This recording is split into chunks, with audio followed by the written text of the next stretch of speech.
dirimu sebelum melihat bukti tuduhan. Pantaskah kau pergi tanpa seizinku, lalu kau kembali ke orang tuamu?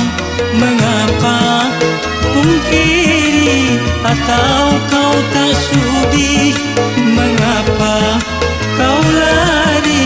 Apa yang kau cari? Untuk apa